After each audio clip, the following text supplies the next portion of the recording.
Today, let's go ahead and talk, what are the things, some of the things we can do to go ahead and increase making that money shot. Well, as you can see, there's a reason I'm sitting right here. That's because I just set up this, this deer target right here. Now, you'll notice I've got it set back in the shadows. Also, I've got a tree stand set over there. So I actually have to shoot through some little holes in order to make these shots once I start practicing. Don't get me wrong, it is good and great to stand in the backyard with both feet on the ground during beautiful weather to get sighted in, but let's face it, we don't end up having a whole bunch of shots like that out in the deer woods. So practice in low light conditions, practice in heavy crosswinds, practice in any type of conditions that you are going to be hunting in, and guess what? When that money shot comes, it is so much easier to make because you know your limitations and you're confident that you can make that shot. Along those lines also, don't be afraid to take extremely long practice shots. No, we're not going to shoot at a whitetail at 100 yards with a bow. But you know what? When you're practicing at 100 yards, all of a sudden, any form issues, any tuning issues, they stick out like a sore thumb.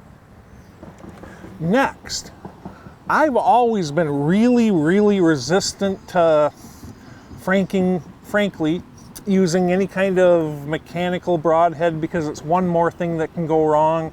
I have shot titanium 125s forever.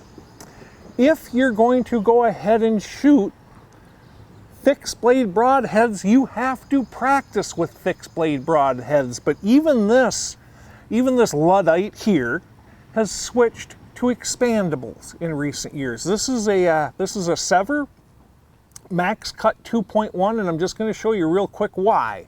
And that is why I'm willing to shoot these. One, it's made out of titanium. That makes a heck of a good head. Next, when this opens, what used to drive me nuts about expandables is that if I don't get a complete pass through, this folds back up. Well, this is locked. These blades cannot go back closed again. Even if they go forward, they still lock about there, okay? And next, I was always paranoid about kickouts. Well, you shoot that deer at an angle with this, and what ends up happening? You hit that rib, and the blade pivots. It's actually got a pivot point right in the center. So, you know what? If you've been hesitant to shoot expandables, you might want to take a look at today's expandables. They're pretty darn nice. I've been shooting this for a couple of years now, and it is a beautiful head. Go ahead and shoot one once to make sure it lines up with your field points. On expandables, there are no excuse for them not grouping exactly the same way as your field points do. If they don't, you either have an issue with your expandable or your setup.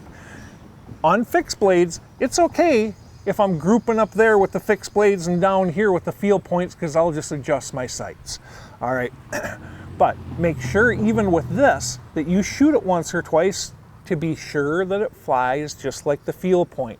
If you're shooting fixed blades, make sure you're practicing with those. I hate to tell you to tear apart these targets, but that is the only way you know that your fixed blade is going to hit where you're aiming. These things, field points are beautiful.